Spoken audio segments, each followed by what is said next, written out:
Donc nous allons faire l'exercice 37. Donc il faudra justifier des égalités que vous voyez à l'écran.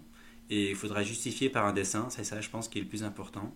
Donc c'est pas un exercice difficile, mais ça permet de comprendre si vous avez bien compris donc les histoires d'angle et de faire des tours en complet ou des demi-tours, ainsi de suite. Donc je vous laisse le faire, je passe maintenant, vous mettez sur pause et mais moi je vais passer à la correction. Alors dans l'exercice 37, premier petit 1, est-ce que cette égalité est vraie? Donc il faut que je me représente pi sur 3 et il faut que je me représente 2 pi sur 3. Je vous rappelle une chose, c'est ce que c'est que le cercle trigonométrique. Donc quand vous prenez un point sur le cercle trigonométrique, les coordonnées du point M, donc vous avez en abscisse le cos donc, du réel x, parce que M est le point image du réel x, et vous avez en ordonnée le sinus du réel x. D'accord?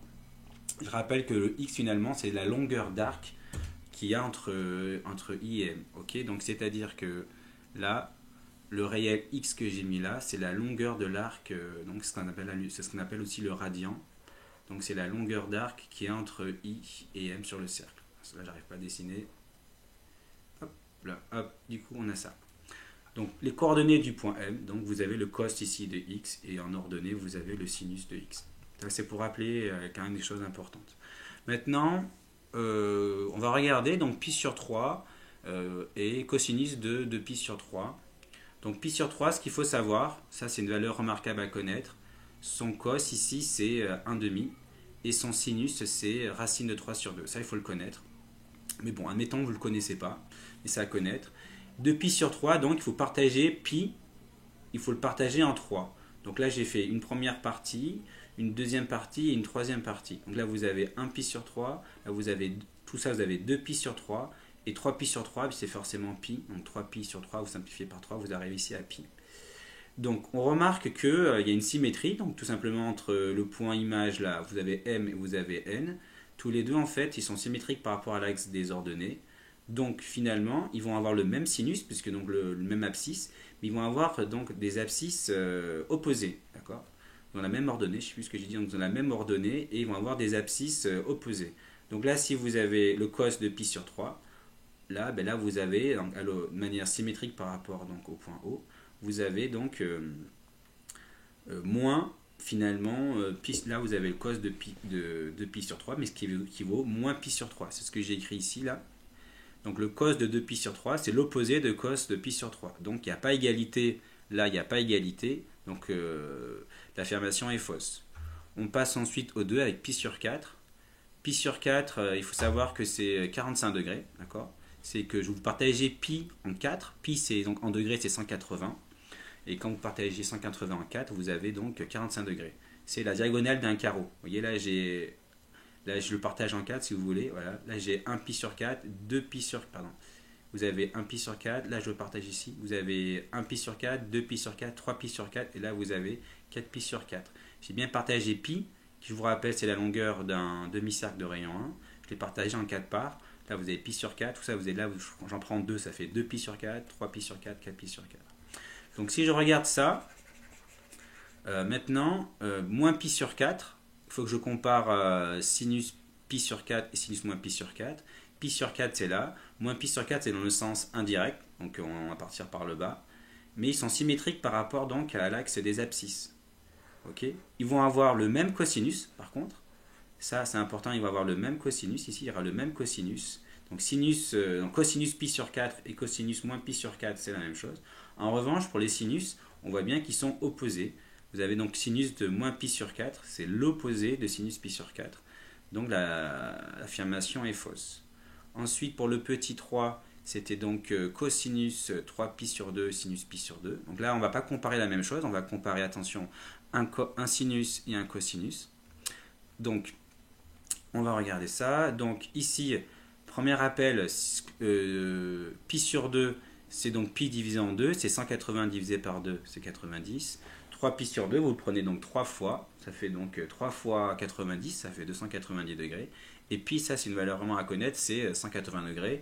C'est donc, je vous rappelle que c'est en termes de longueur, c'est la longueur d'un demi-cercle de rayon 1. Donc je place les points images. Donc je vais placer ici l'image de pi sur le cercle trigonométrique, il est là, c'est le point N.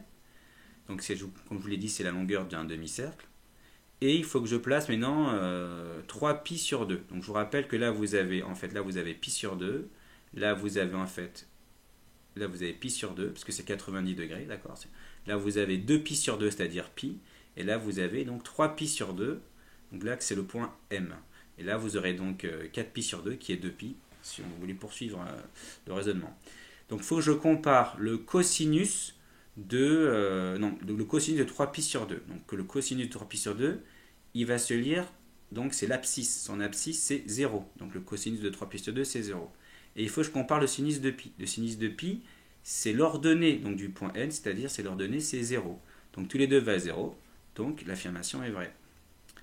Et dernier point, c'est donc, là pareil, on va comparer le sinus de pi sur 6 et le cosinus de 2 pi sur 3 avec un moins, attention ici. Donc on va regarder les points images de pi sur 6 et de 2 pi sur 3. On va bien sûr rappeler les degrés. Pi sur 6, c'est 180 divisé par 6, c'est-à-dire 30 degrés. Et 2 pi sur 3, c'est donc d'abord on partage pi en 3, ça fait donc 60 degrés, et on en prend 2 parts, ça fait 120 degrés.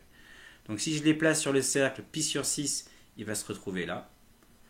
Et 2 pi sur 3, il va se retrouver là. Comment je le trouve? Tout simplement parce que je sais que le sinus de pi sur 6, c'est 1,5. Donc là, je pars à la moitié du rayon, là, et je trace une droite horizontale, et ça vient toucher le cercle. Là, je sais que je suis au point image de pi sur 6.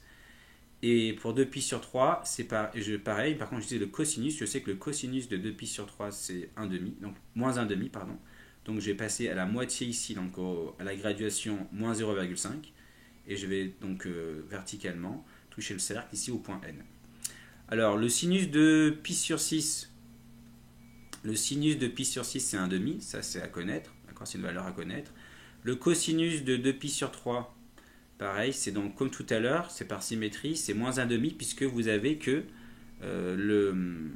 là vous avez, je vous rappelle ici, si je suis ici en 0,5, donc c'est la moitié. Je rappelle qu'ici l'abscisse du point I c'est 1. Donc là vous avez ici le point image de pi sur 3, d'accord. Donc là vous avez partagé en 3 et vous voyez de manière symétrique à l'opposé vous avez 2 pi sur 3. Et là, donc vous avez bien partagé en 3 parts si je regarde. J'ai première part, deuxième part, troisième part. Donc j'efface tout ça. Donc au final, il y a trop de choses sur le cercle. Donc au final, le cosinus de 2 pi sur 3, c'est moins 1,5. Donc moins le cosinus de 2 pi sur 3, c'est donc moins 1,5, c'est 1,5. Donc on a bien égalité, donc l'égalité elle est vraie. Donc je crois que l'exercice est terminé.